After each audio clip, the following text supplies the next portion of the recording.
Hi, ഇന്ന് നമ്മൾ എത്തിയിരിക്കുന്നത് സീതാർകുണ്ട് വഴി നമ്മൾ ഒരു അടിപൊളി സ്ഥലം കാണിക്കാനാണ് കൊണ്ടുവന്നിരിക്കുന്നത്. അപ്പോൾ ശ്യാം ഉറങ്ങിപ്പോയി, എവിടെ നെന്മാറ കഴിഞ്ഞത് ഉറങ്ങിപ്പോയി. അപ്പോൾ ഞാൻ എന്ത് ചെയ്തു, പുള്ളി നെല്ലിയാമ്പതി കൊണ്ടുപോകുന്ന പകരം ഞാൻ ഈ സ്ഥലത്തേക്ക് ഭയങ്കര വണ്ടർഫുള്ളായ പ്ലേസ്, ആൾ ഉറങ്ങിക്കൊണ്ടിരിക്കുകയാണ്. ഇപ്പോൾ ആളെ ഞാൻ ഉണർത്താൻ പോവാണ്. ശ്യാം, നമ്മൾ ഒരു അതിമനോഹരമായ സ്ഥലത്തെത്തി. ഞാൻ നെല്ലിയാമ്പതി എന്ന് പറഞ്ഞിട്ട് കൂട്ടിയിട്ട് വന്നത് ഏതാ സ്ഥലം പറയാൻ പറ്റുമോ? ഇത് സീതാർകുണ്ടാണോ? എന്താണോ ഉദ്ദേശിച്ചത്? ഞാൻ കുറെ പല യൂട്യൂബ് ചാനലിൽ ഞാൻ കണ്ടിട്ടുണ്ട്. അന്നേ വിചാരിച്ചത് നമുക്കൊന്ന് ഇവിടെ വരണം എന്നുള്ളത്. നന്നായി, നെല്ലിയാമ്പതി പോകുന്നതിന് പകരം ഇങ്ങോട്ട് പ്ലാൻ മാറ്റി നന്നായി, എനിക്ക് ഇഷ്ടപ്പെട്ടു. ഇവിടുത്തെ കാര്യം കാഴ്ചകളൊക്കെ കാണാം, നമുക്ക് നമ്മുടെ വ്യൂവേഴ്സിനൊക്കെ കാണിച്ചു കൊടുക്കാം എന്താണ് ഇവിടുത്തെ വിശേഷങ്ങളൊക്കെ ആയിട്ട്. അതൊക്കെ നമുക്ക് ചർച്ച ചെയ്യാം. അപ്പൊ ലൈഫ് അൺബോക്സ് ടീം പോവുകയാണ് കൊല്ലങ്കോട് സീതാർകുണ്ട് വ്യൂ പോയിന്റിലേക്ക്.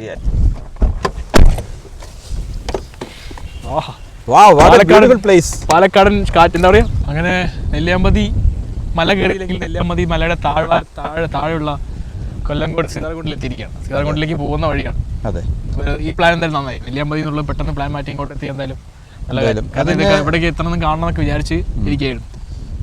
ഇത് ശരിക്കും പറഞ്ഞു കഴിഞ്ഞാൽ ഇത് ശരിക്കും ഹിൽ ടോപ്പ് വ്യൂ ആണ്. കൊല്ലങ്കോട് എന്ന് പറയുന്ന സ്ഥലത്തിൻ്റെ ഒരു ഹിൽ ടോപ്പ് വ്യൂ ആണ് നമ്മളിപ്പോൾ കണ്ടുകൊണ്ടിരിക്കുന്നത്. അപ്പോൾ ഈ ഇതിൻ്റെ ഒരു പ്രത്യേകത എന്ന് പറഞ്ഞു കഴിഞ്ഞാൽ ഏറ്റവും താഴ്വരെയുള്ള കൊല്ലങ്കോടിൻ്റെ പ്രകൃതി രമണീയമായ ഒരു സ്ഥലമാണ്. ചുറ്റും നോക്കുക, ആ റൈറ്റ് സൈഡിൽ കണ്ടോ, മുഴുവൻ പാടങ്ങളാണ്. ഇവിടെ ഒരുപാട് ഷൂട്ടിങ്ങും ലോകത്ത് വെച്ച് മൂന്നാമത്തെ നല്ല ക്ലീൻ ആയിട്ടുള്ള ഒരു സ്ഥലമായിട്ടാണ് ഡിക്ലെയർ ചെയ്തിരിക്കുന്നത് ഈ കൊല്ലങ്കോടിനെ കുറിച്ച്. നമ്മുടെ ആനന്ദ് മഹീന്ദ്ര അല്ലേ കൊല്ലങ്കോട് ഇത്ര ഫേമസ് ആക്കിയത്? അതെ, തീർച്ചയായിട്ടും ശേഷമാണ് പലരും ശരിക്കും വ്യൂ കാണണമെങ്കിൽ ഒക്ടോബർ മുതൽ മാർച്ച് വരെയാണ് ഇതിൻ്റെ വ്യൂ ശരിക്കും കിട്ടുക. കാരണം ഇപ്പോൾ നെല്ലൊക്കെ ഒരു ഇതൊക്കെ ആയി വന്നുകൊണ്ടിരിക്കുകയാണ്. മാത്രമല്ല പാലക്കാടിലെ നല്ല കാറ്റ്. അതെ, ഇളം തന്നെ അല്ലേ, ഇളം തന്നെ അടിച്ചുകൊണ്ടിരിക്കുക. അതുകൊണ്ട് ചൂട് അറിയുന്നില്ല. പാലക്കാട് പൊതുവെ ചൂടുള്ള സ്ഥലമാണെങ്കിൽ കൂടി ഇപ്പൊ ഇന്ന് നമ്മളിവിടെ വന്നപ്പോൾ ആ ചൂട് അങ്ങോട്ട് അറിയുന്നില്ല. ഇതിനെ അറിയപ്പെടുന്നതാണ്, ഇതിനെയാണ് അരുവിയേട്ടൻ്റെ നെൽപ്പാടം എന്ന് പറയുന്നത്. കണ്ടോ, ഇതിൽ എഴുതിക്കുന്നുണ്ട് അരുവിയേട്ടൻ്റെ നെൽപ്പാടം കൊല്ലങ്കോട്.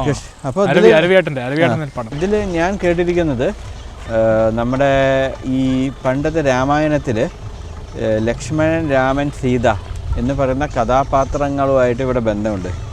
കാരണം അവർ മുകളിലേക്ക് പോകുമ്പോൾ വിശ്രമിക്കുന്ന സ്ഥലമാണെന്നും, പിന്നെ സീതാദേവിയെ രാവണൻ തട്ടിക്കൊണ്ട് പോയപ്പോൾ കുളിക്കാനും മീൻസ് ഇത് ചെയ്യാനും ഉപയോഗിച്ച ഒരു സ്ഥലമാണ് സീതാർകുണ്ട് എന്ന്, അങ്ങനെയാണ് ഈ നാമം ഉണ്ടായതെന്നാണ് ഇപ്പോഴത്തെ ഇൻഫോർമേഷൻ ഡേറ്റ വെച്ചിട്ട് നോക്കുമ്പോൾ നമുക്ക് മനസ്സിലാവുന്നത്. പിന്നെ അറിയാം, ഇത് ശരിക്കും നെല്ലിയാമ്പതിൻ്റെ ഏറ്റവും താഴ്വരയിലുള്ളതാണ്. അതിൻ്റെ ടോപ്പിലാണ് നെല്ലിയാമ്പതി, കണ്ടോ. അപ്പോൾ അതിൻ്റെ ഏറ്റവും താഴ്വരയിലുള്ളതാണ്. പക്ഷേ ഇത് റിയലി വണ്ടർഫുൾ പ്ലേസാണ്. കർഷകർ ഒരു പാടത്തു നിന്നുള്ള വെള്ളം ചാല് കീറി മറ്റു പാടങ്ങളിലേക്ക് ഒഴുകാൻ വേണ്ടിയിട്ട് എനിക്ക് തോന്നുന്നു ഇപ്പോഴാണ് അത് വിതച്ചിരിക്കുന്നത്. അല്ല, ഞാറ് വിതച്ച് കുറച്ചുമായി. ഏകദേശം ഉള്ളൂ. കരിമ്പനയുടെ നാടായ പാലക്കാട് വന്നിട്ട്, പാലക്കാട് കൊല്ലങ്കോട് വന്നിട്ട് കരിമ്പനയുടെ അടുത്ത് നിന്നിട്ട് ഒരു ഫോട്ടോ എടുത്തില്ലെങ്കിൽ മോശമാവില്ലേ? അപ്പോൾ അതുകൊണ്ട് നമുക്ക് ഈ കരിമ്പന സാക്ഷി നിർത്തി, അല്ലെങ്കിൽ കരിമ്പനയുടെ ചുവട്ട് നിന്നിട്ട് ഒരു ഫോട്ടോ എടുക്കാം. ഈ പറഞ്ഞ നമ്മൾ ഇത്രയും നല്ല ഇത്രയും ഗ്രാമീണ സൗന്ദര്യമുള്ള ഈ ഗ്രാമത്തിൽ വന്നിട്ട് ഇതിനൊക്കെ നശിപ്പിക്കാന്ന് പറഞ്ഞാൽ അത് മനുഷ്യൻ ചെയ്യുന്ന ഏറ്റവും വലിയ ദ്രോഹമാണ്. അപ്പം അതുകൊണ്ട് ഇപ്പോൾ ഇതെല്ലാം സർക്കാർ തന്നെ ഇവിടെയൊന്നും ഒരു രീതിയിലുള്ള വികസന പ്രവർത്തനം വരാതെ കൃഷിക്ക് മാത്രമായിട്ടാണ് ഇത് നെൽവയലെല്ലാം കാത്ത് സംരക്ഷിക്കുന്നത്. മാനസികമായിട്ടും ശാരീരികമായിട്ടും ആളുകൾക്കൊരു റിലാക്സേഷൻ കിട്ടുന്ന ഒരു ഇതാണ് ഈ ഒരു ഇതെന്ന് പറയുന്നത്. കൃഷി, ഇവിടുത്തെ കൃഷിയും ആളുകളുടെ കൂട്ടായ്മയും. പിന്നെ ഇവിടെ ഒരു കാര്യം ശ്രദ്ധിക്കേണ്ട, സൈഡിലൊന്നും നമ്മൾ വണ്ടി നിർത്താൻ പാടില്ല.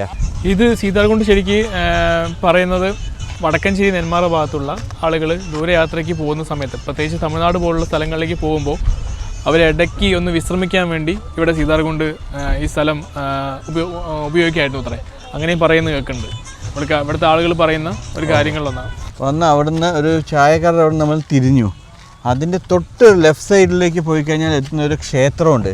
അവിടെ ഈ ആടുകളൊക്കെ ഇല്ലേ, ആടുകളിനെ ബലി കൊടുക്കുന്ന ഒരു സ്ഥലമാണ് ചിങ്ങഞ്ചിറ. അതെ, ഈ ആടുകളിനെ ബലി കൊടുത്ത് പ്രാർത്ഥനയുള്ളവർ ഇവിടെ വന്ന് ചെയ്തു കഴിഞ്ഞാൽ ശരിയാവുമെന്നും, അവർക്ക് നടക്കാൻ പോകുന്ന കാര്യങ്ങൾ കിട്ടിക്കഴിഞ്ഞാലാണ് അവർ അവിടെ വന്നിട്ട് ആ വഴിപാടായിട്ടാണ് അത് ചെയ്യുന്നത്. ഐതിഹ്യം ഇങ്ങനെ ഉണ്ടെങ്കിലും പക്ഷെ അത് കഴിഞ്ഞ് വന്ന് റൈറ്റിലേക്ക് ഇറങ്ങി വരുമ്പോഴാണ് ഈ നെൽപ്പാടങ്ങളും താമരപ്പാടങ്ങളും എന്നാണ് ഇതിനെ പറയുക. അപ്പോൾ നമ്മൾ നോക്കുമ്പോൾ അതൊക്കെ ഉണ്ട്, അവിടെ താമര പൂക്കളും ചെണ്ടിമല്ലിപ്പൂവും. ഇത് വലിയൊരു എക്കോ ടൂറിസത്തിന് ഗവൺമെൻറ് തന്നെ ചെയ്തിരിക്കുന്ന ഒരു ചെറിയൊരു ഇതാണ്. ഇരിക്കാം. ശ്യാമിന് ഇതിനെക്കുറിച്ച് എന്താണ് മൊത്തം അഭിപ്രായം? താമരപ്പാടത്തിനെ കുറിച്ച് എന്താണ് അറിവുള്ളത്? ഞാനും കേട്ടിട്ടുള്ള അറിവ് ഇതൊക്കെ തന്നെയാണ്. ബാലകൃഷ്ണൻ ഇപ്പോൾ പറഞ്ഞതുപോലെ കൊല്ലങ്കോടിൻ്റെ പ്രകൃതി സൗന്ദര്യം, പ്രധാനമായിട്ടും ഇവിടുത്തെ പ്രകൃതി സൗന്ദര്യം പിന്നെ ഗ്രാമീണ കാഴ്ചകളും തന്നെയാണ് ഏറ്റവും ശ്രദ്ധേയമായിട്ടുള്ള. മറ്റു സ്ഥലങ്ങളിൽ നിന്ന് വ്യത്യസ്തമായിട്ട് ഇവിടുത്തെ ഒരു ശ്രദ്ധേയമായിട്ടുള്ള കാര്യം എന്ന് പറയുന്നത് അതൊക്കെ തന്നെയാണ്. ഇവിടെ ഇതുവരെയായിട്ടും വെള്ളം വറ്റാതെ കിടക്കുകയാണ്. പല നാടുകളിലും വെള്ളം വറ്റിപ്പോവും വേനൽക്കാലം ആകുമ്പോൾ.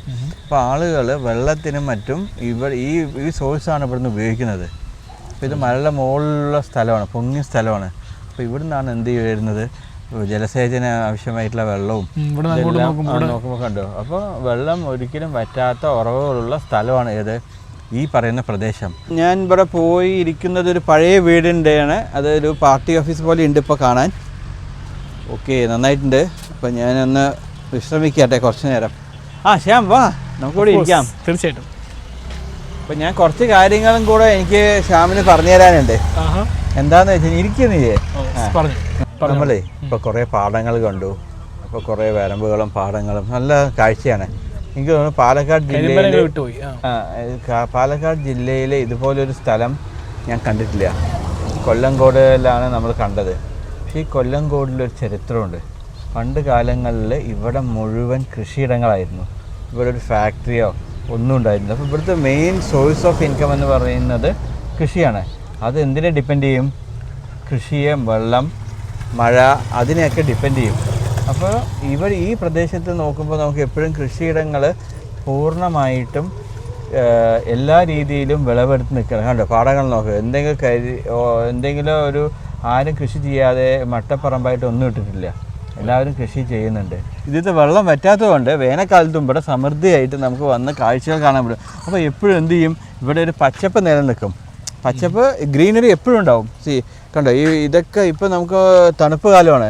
ഈ കാലം കഴിഞ്ഞാൽ പിന്നെ വരുന്നത് വേനൽക്കാലം. ഈ വേനൽക്കാലത്ത് പോലും ഇവിടെ വെള്ളത്തിൻ്റെ സമൃദ്ധിയായ വെള്ളമാണ്. അതുപോലെ തന്നെ ഈ പാടശേഖരം എപ്പോഴും കൃഷി 1, 2, 3, 4 പ്രാവശ്യം നമുക്ക് എന്ത് ചെയ്യാൻ പറ്റും, ഇത് ചെയ്യാൻ പറ്റും. കണ്ടോ, കൃഷിയുടെ വെള്ളം പല സോഴ്സിൽ നിന്ന് വരും. ഇതൊക്കെ കാട്ടിൽ നിന്ന് വരുന്ന വെള്ളമാണ്. മലപ്രദേശങ്ങളിൽ നിന്ന് ചോല വഴി വരുന്ന വെള്ളങ്ങളാണ് ഇത് മുഴുവൻ ശരിക്കും.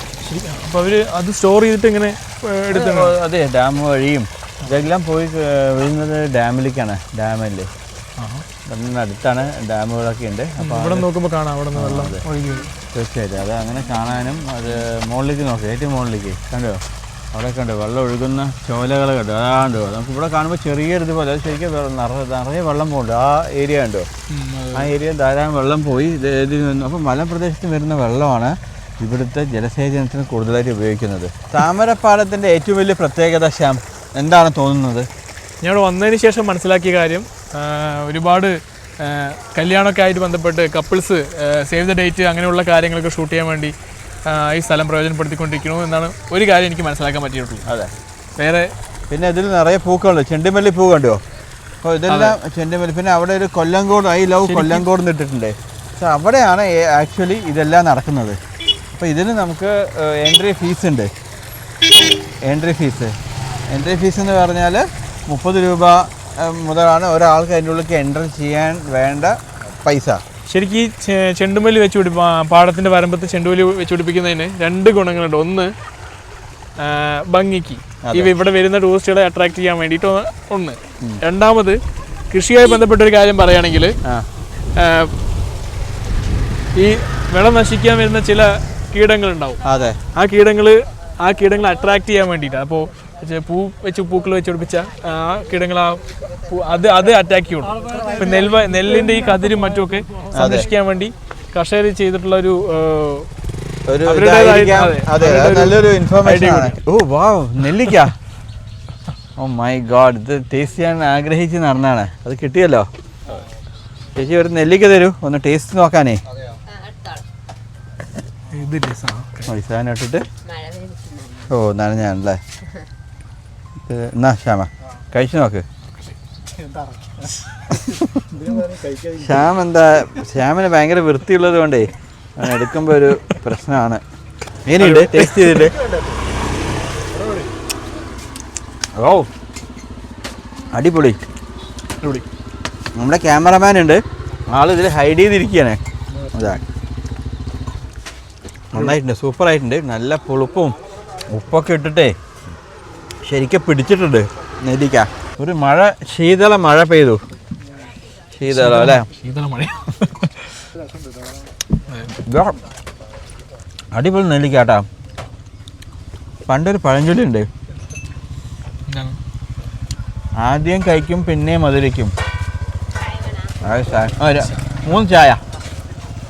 ഞങ്ങൾ 3 പേരേ ഉള്ളൂ, അപ്പം 3 ചായയാണ് സാധാരണ കുടിക്കാറ്.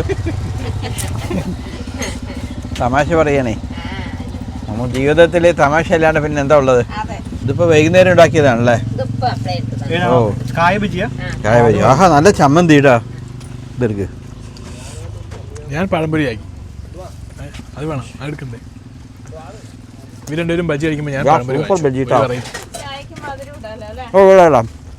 അപ്പോൾ നമ്മുടെ പ്രേക്ഷകർക്ക് കഴിഞ്ഞ പ്രാവശ്യം തന്ന അതേ സപ്പോർട്ടും അതിൽ കൂടുതൽ സപ്പോർട്ടും നമ്മുടെ ലൈഫ് അൺബോക്സ് എന്ന ടീമിന് തരാൻ നമ്മൾ വിനീതമായി റിക്വസ്റ്റ് ചെയ്യുകയാണ്. അതോടൊപ്പം തന്നെ പ്രേക്ഷകരുടെ കമൻസോ എന്തെങ്കിലും ഫീഡ്ബാക്കോ ഉണ്ടെങ്കിൽ അതും നമുക്ക് എന്തെങ്കിലും തെറ്റുകുറ്റങ്ങളോ സംസാരങ്ങളിൽ എന്തെങ്കിലും പോരായ്മകളോ എന്തൊക്കെ ഉണ്ടെങ്കിൽ നിങ്ങളുടെ ഫീഡ്ബാക്ക് ശരിക്കും നമ്മൾക്ക് പ്രചോദനമാണ്. Thank you all for support. എല്ലാവരും കാണുക, ലൈക്ക് ചെയ്യുക, സബ്സ്ക്രൈബ് ചെയ്യുക, ഷെയർ ചെയ്യുക.